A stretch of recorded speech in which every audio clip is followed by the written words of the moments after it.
Yeah, so I'll start and welcome you again now. So look, you're all very welcome to this evening session around the Uncover and Rediscover your local community heritage. So what I suppose we've done over this past few months, and this was an idea that probably came out around November time or October, November, where we would look at getting people to engage with their local heritage within that kind of 5K area and just give them that opportunity to just discover what's on their own doorstep. And I know we were all probably walking on roads that we normally drive by, or we fly down in cars, or whatever the case may be. And I suppose we approached Caroline to come in and do some work with us with the county museum, and we're big fans in the volunteer centre of partnering, and equally we're fans of finding people who actually know what they're doing, rather than just even making stuff up as we go here. That we would get Caroline to come in and join us with her expertise. So Caroline and the team up in the museum there thankfully agreed to come along and do a few sessions with us. And then I suppose they got all carried away and decided we would look for funding to do a booklet around the information that was gathered and the stories that were gathered by people and stuff like that. So we're here this evening to see the fruits of that labor. And I think when we were kind of describing it, we described it as an eclectic miscellany. And I think that comes close to describing where it is we're at, and the stories and then the information we've gathered. But look, it's wonderful, and it's a testament to yourselves as kind of volunteers and people that are interested in history and people out in the community to come in and actually to submit those stories and get it gathered in that sort of way.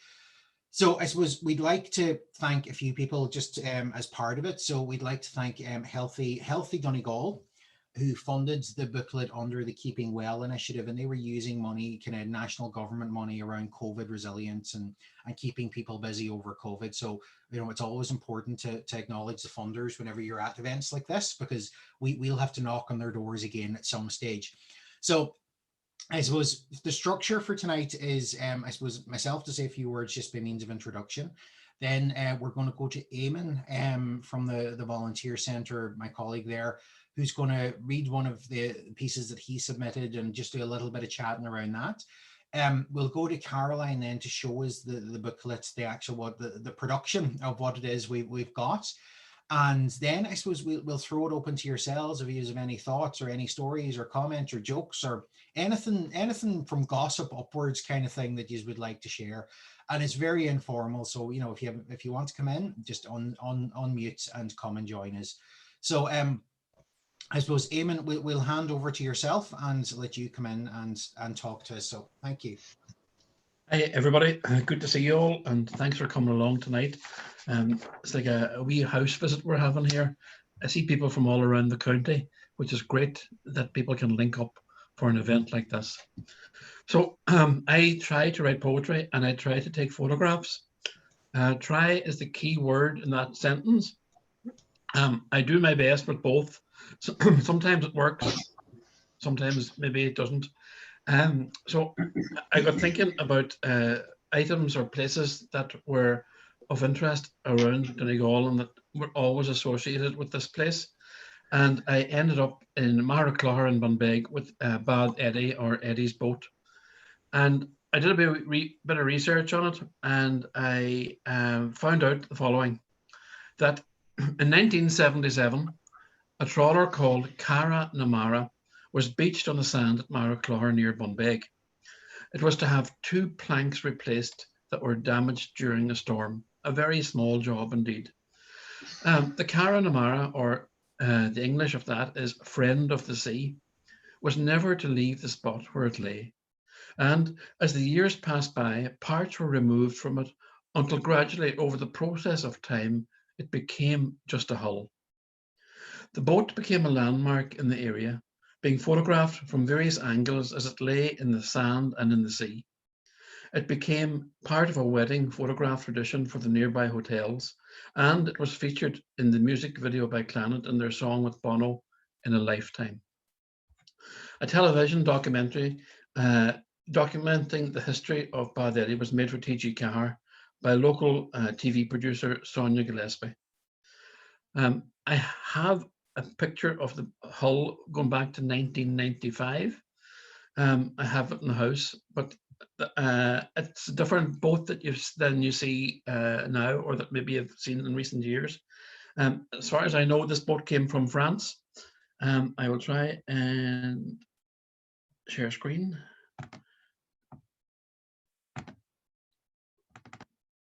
There you go. So he says Donegal, 1995. Now, I didn't take this, somebody else took it. But you'll see that it has a wheelhouse. It's got masts. And if you are into the detail, you'll see that the stern is rounded and the bow is slightly rounded.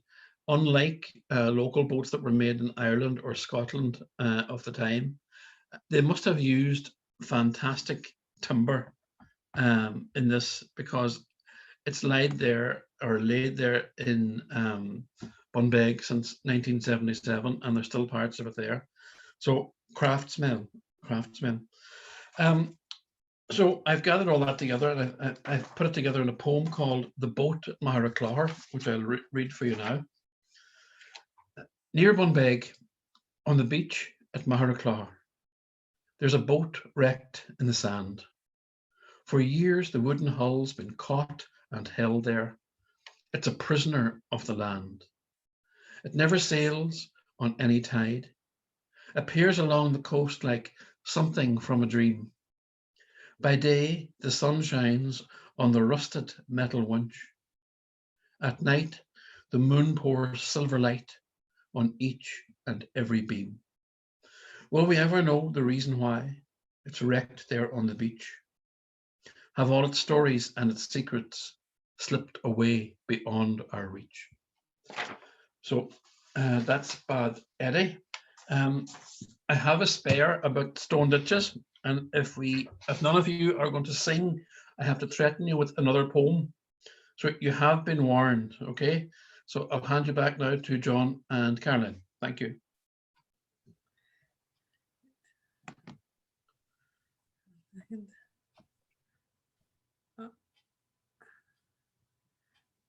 I think the phrase of 2020 and 21 will be, you're muted, you're on mute, you're switching, put on your mic.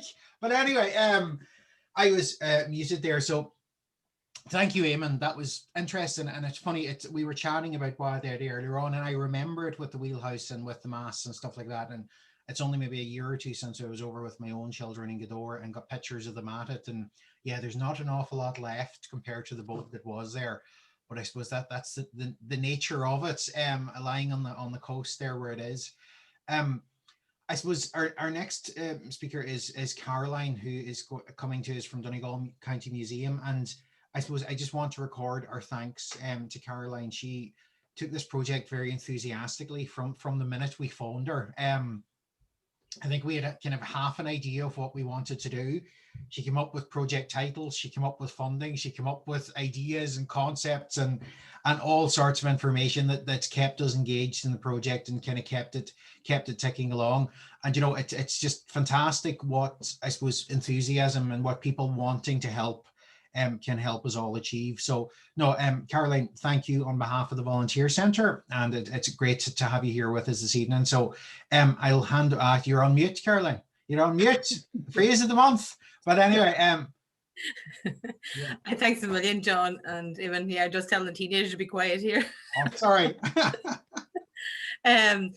Thanks so much, and so glad to see everybody here tonight. And I want to express my gratitude to you, John, and Eamon for all the support and all the encouragement to keep going with this project.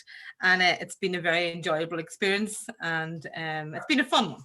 And it's nice to produce something which is quite eclectic and not the usual suspect kind of booklet, and something for everything.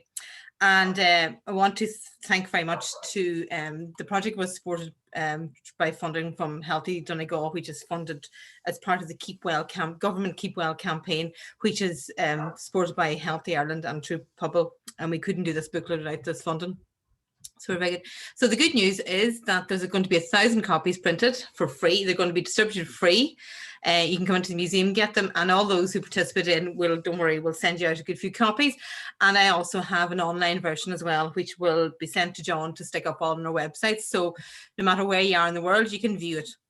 And as John and Eamon knew that because we were restricted because of the funding and we needed to fill the, only had a certain amount of pages, we did it was just 100. We were very delighted people managed to put so much into 175 words, give or take, and with the caption and images. So we were all delighted with that. So you may notice your we might have had to slightly edit some of your what do you call it, replace a word or two to fit you into the limit, but we've left the mostly your articles intact and things.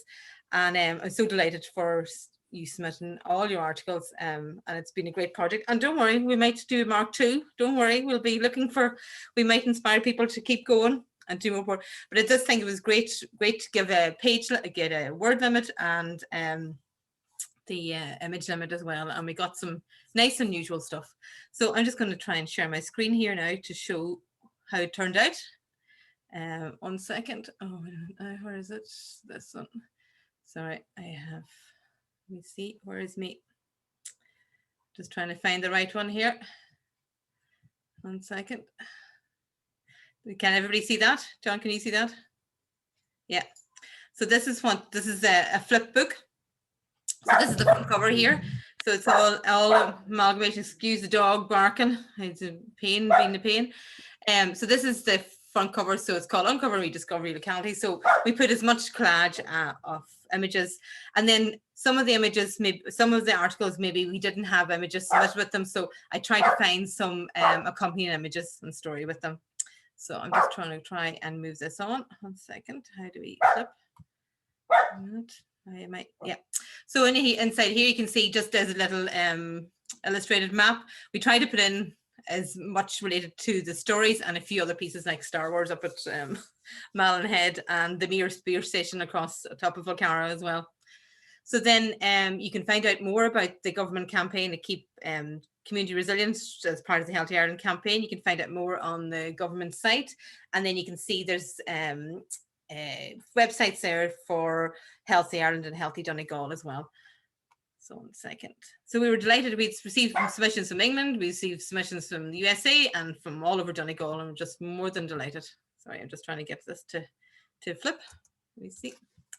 Why is it not? I just need to move my gallery view over to the other side. 1 second. Here we go. That's it. I can get the arrow now.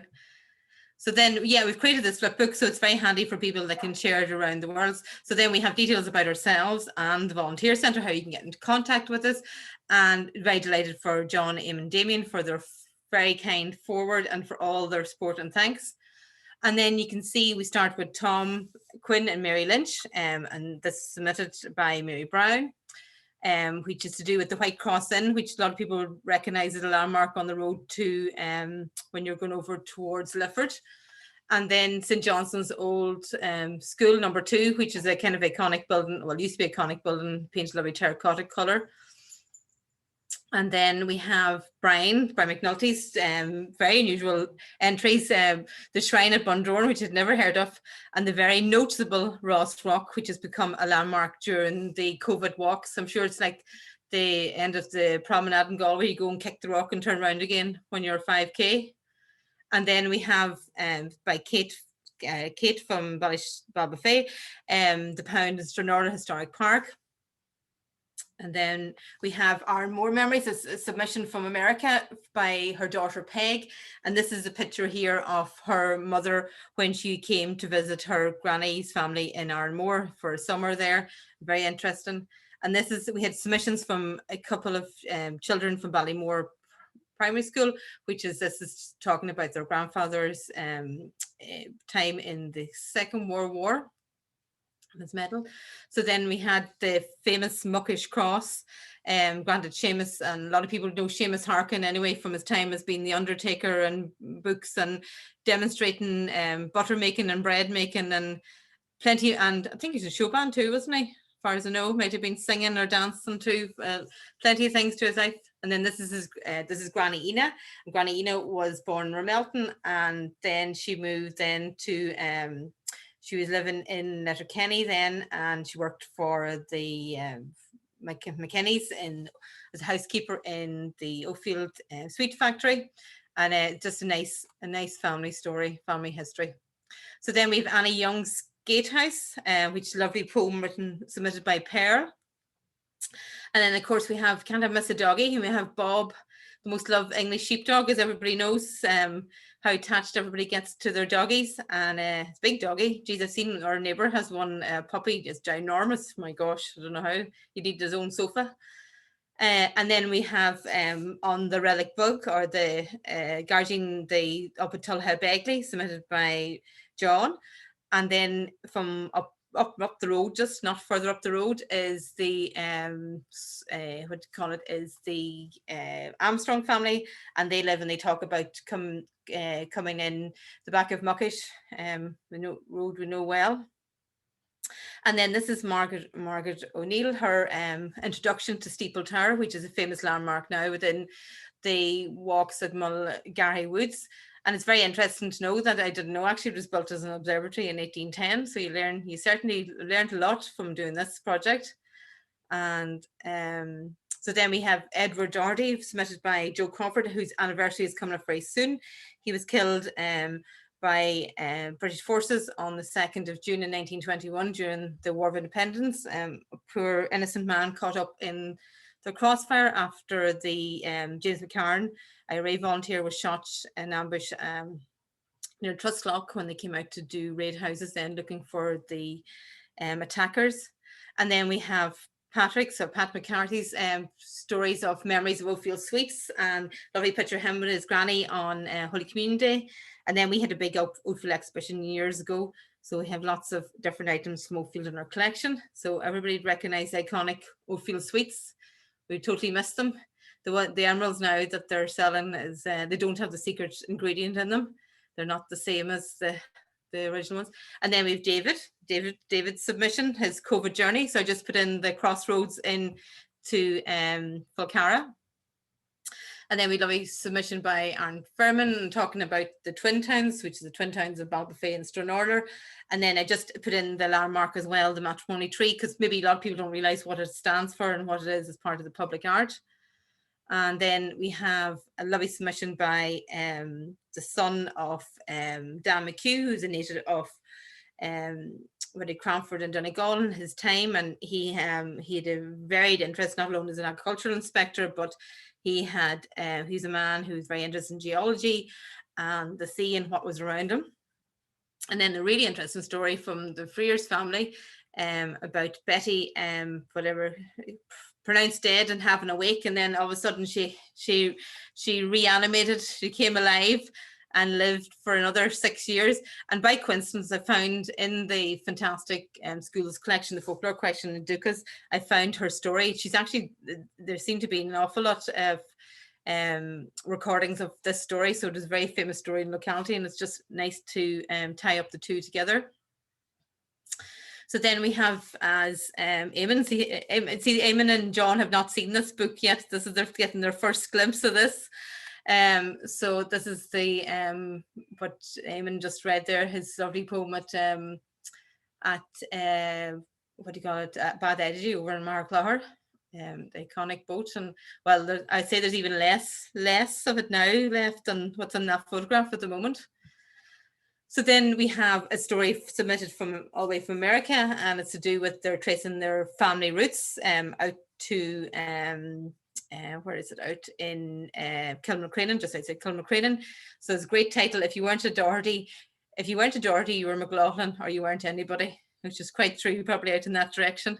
So then we have Stone Ditches then, which is Eamon's, because we just thought it was quite captivated what people we had a lot of when you're out on your walks, you pass many stone ditches, or the same stone ditch within your 2k or 5k for quite a while during COVID, and they're probably pretty sick of it now. You probably know every stone in it. And then this is by Marion Whelan. This is her walk, her lockdown walk, passing some beautiful scenery, and she was very lucky, and a lovely changing landscape to go for a walk, and just telling us of her walk. And then this is Fannet Lighthouse, so which lovely, beautiful picture of it, very iconic, and how designed, and as we know, one of the most beautiful lighthouses in the world. So then we have Old Dunlewy Church, and basically described as a Taj Mahal, means the crown of the palace, but it's Donegal's Taj Mahal, pretty erected by Jane Russell, wife, but cool, Jane managed 3 husbands, I think each richer than the other, so she was doing pretty well. She was very good to them all. So then we have the Asgard bug. It's to do with the story, the famous story from the Asgard and the landing of the arms in 1914. And there's 2 Gola Islanders who were part of the crew. And we have very interesting footage from them. They were recorded in 1966, 50th anniversary of 1916, talking about actually what happened on the journey and how they were kind of missold what they were supposed to be going on a pleasure cruise, and they didn't realize until they're out at the middle of the sea, and basically told they were going to meet a German ship with arms, and kind of told sink or swim if they if they didn't want to continue the journey with the crew in the ship. And then they went to America afterwards. So then we have Buncrana. We have Buncrana Book Society in 1848, submitted by Paddy, and the rules are there, and you can see the great and the good of what books they were borrowing. And it seems to be there's still a few books still outstanding, so Paddy was asking us still returns. And then we have the fantastic story of Mans McClafty from Rue, from outside Falcara, and his fantastic amateur or ham radio contact he made with Russian cosmonaut on board the Mir space station.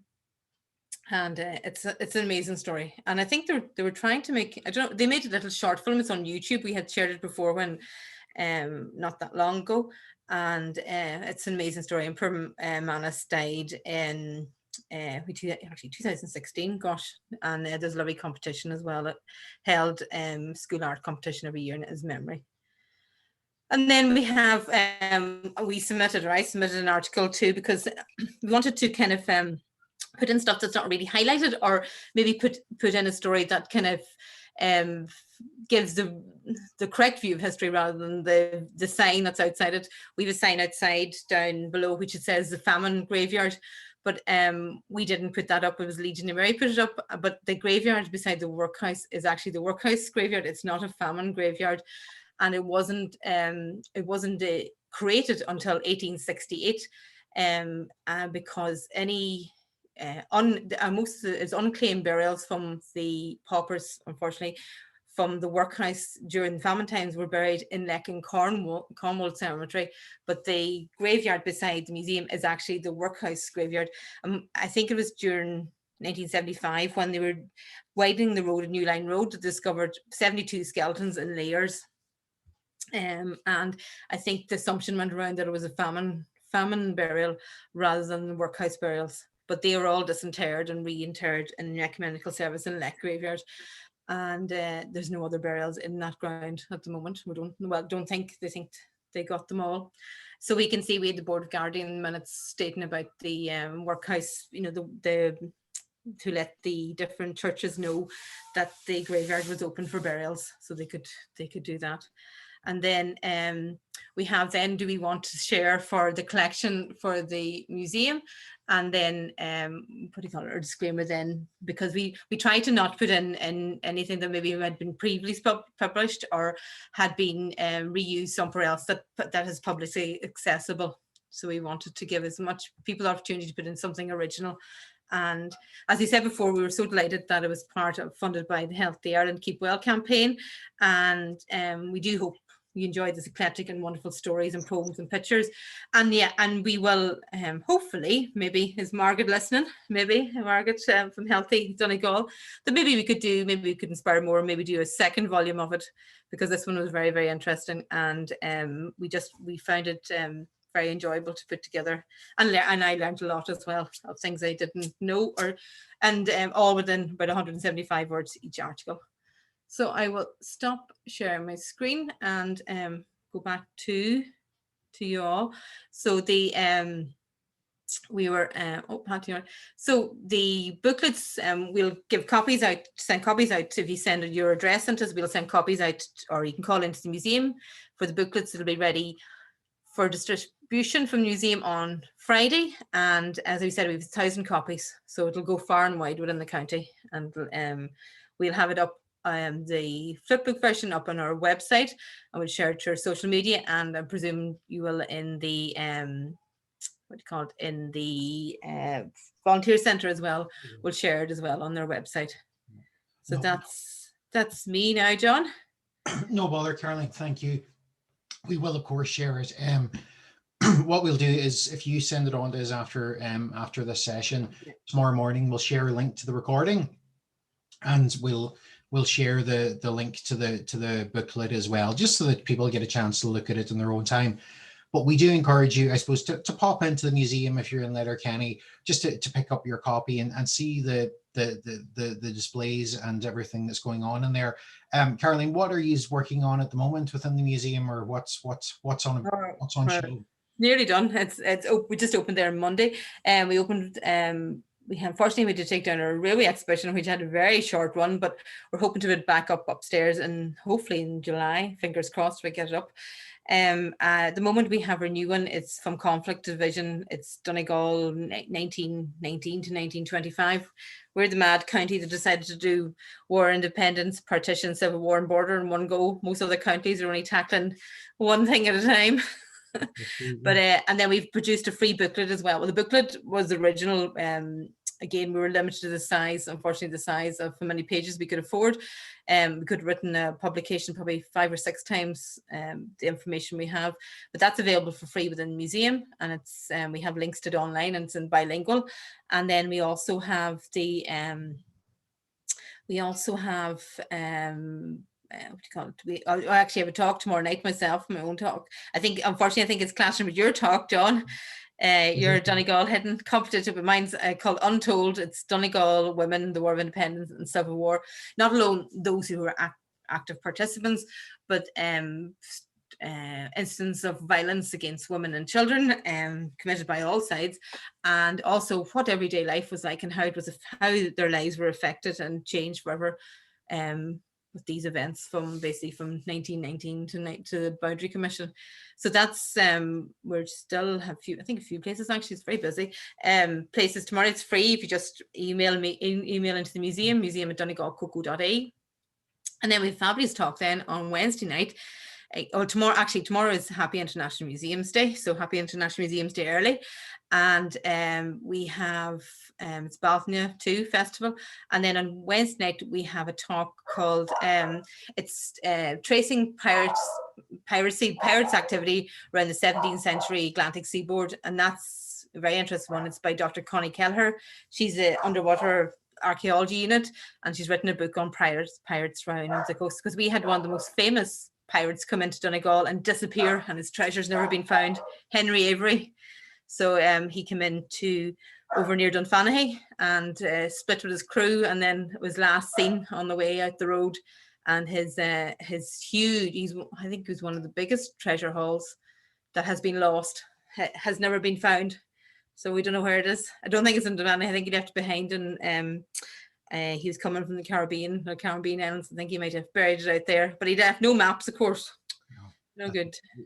Henry couldn't leave anything handy for us, No, not at all. But anyway, he came in and he came in because he bribed. He had so much gold. They had so much gold with them that he could bribe the custom officials to land.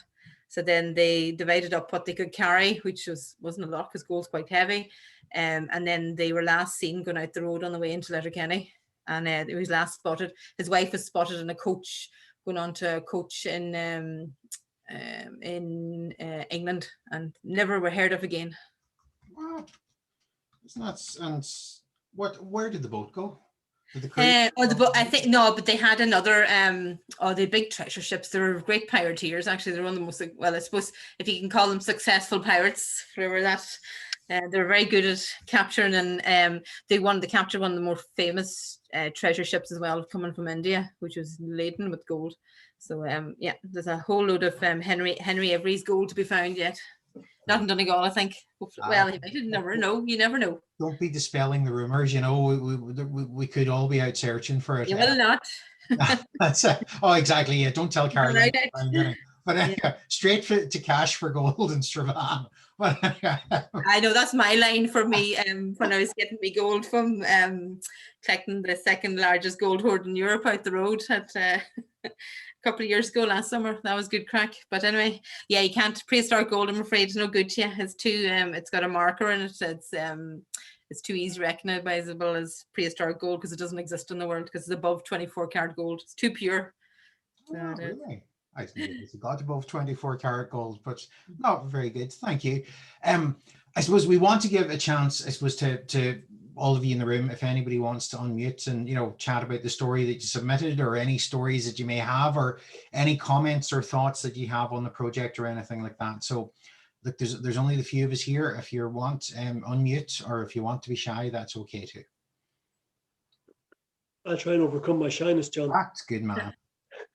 I really want to say that poem that was read out, it was absolutely fantastic. I just wanted to say that it was very, very good. Very good, Pat. Oh, see, that's you in and out of the volunteer centre for tea. You know. Hey, you get tea, free tea. Geez, get biscuits too. Jeez, I'll be down. We'll be down. We never have any biscuits in our place. I know. No, that's it. So, no, thank you very much, Pat. And I suppose unless there's anybody else with any kind of comments, we might go to Eamon for stone ditches, and we'll close shortly after that. If that's okay with yourself, Eamon. Yeah, I even remembered to unmute this time. Getting into the hang of this. I have to say, I'm very disappointed in 22 participants that you're willing to let me go up again. What's going on, lads? Huh? That's it. Right. We'll have to do a poetry one the next time, I think, too. Pure poetry. Maybe. Right. I've written a poem about stone ditches. There's stone ditches or stone walls to be seen everywhere in this county and all along the west coast of Ireland.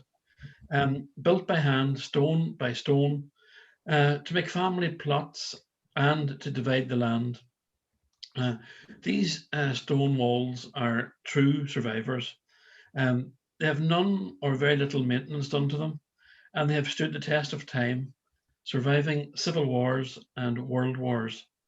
They have outlived generations and generations of people who farmed the land that they are but sitting on, and they have seen presidents and governments come and go. More so on the west of Ireland, you can see these, in particular in Donegal. If you stand in Mahary or Maharorty or Fanad, you'll see these stones, ditches all neatly lined up and dividing people's property for when times were more agricultural and every piece of ground was either set or used for animals. East Donegal has more of a hedgerows set up with shaped bushes and trees, but out on the west, there's a lot of stone ditches. And for me, the smart thing is that they left little gaps in between the stones, and that lets the wind through, lets the rain and the frost and every element that is thrown at it. And even though it looks like it might be a frailty or something that would be weakening it, it actually keeps its strength by not falling over. You don't see many ditches falling that haven't got a bit of assistance or help. So I probably would like you all to look at them in a different light the next time you see one, that they are survivors and they are works of art, the way that the people who built them have them sitting tapering, and they are just fantastic. So, stone ditches. The early light falls down through gaps in ditches on frosted ground. In silent grey from another time, old memories kept, they stand in line. And all by hand, each laid by hand, stone by stone divide the land. In empty fields, on windy hill, the lines of stone are standing still. Sinead. Am I? Very good. Thank you very much. That was very good. Still. It is. No, Sorry? I'm mad to get muted here. Yeah, you can indeed. Thank you very much. Sorry, I suppose just to draw to a close, I put into the chat there the details for Caroline's events for tomorrow night, just to book and to get involved in that. Or did I put, hold on, I put it into the chat, but I didn't actually hit the button to put it into the chat. So it's just a talk on the Donegal women around the War of Independence and the Civil War. So if anybody's interested, it's museum@donegalcoco.ie. And equally, ourselves in the Volunteer Centre, while it may be International Museum Day tomorrow and we have Balfania month, it's also Volunteer Week. So that's why we would have a range of talks going on this week. So we have a couple of different things coming up over the coming days. So look, our website, it's all available there. And when we emailed out to you the link for this meeting, we mentioned the other events and the link to that as well. And we'd love to see you coming along. We have all sorts of everything. We have beekeeping to bird watching to baking and cooking and and some actual proper stuff related to volunteering stuck in the middle as well. So I suppose, look, we'll leave the final words to yourself, Caroline, but I'd just like to thank you all for joining us and thank you for your participation over the project. Okay, Carmike, thank you. Sorry, before Caroline jumps in, I'd like to say fair play to you. Usually it looks so simple when it's finally published, and I know that it's quite the opposite, having to do all that work. So you were brilliant, very, very good. We will doff our hat to Caroline on that, Pat. If it was me, Biscuits will do. That's great. Payment and biscuits is always accepted. Tea and Becky's is always good currency. Because my motto in the thing is people ask you out to talks and that thing. So it's do events. So it's no fee, just tea. That's it. But no, thank you all, and we enjoyed it, and maybe we look forward to the next projects with the Volunteer Centre. Watch this space. You never know what we'll be up to. That's it. Brilliant. I can't wait.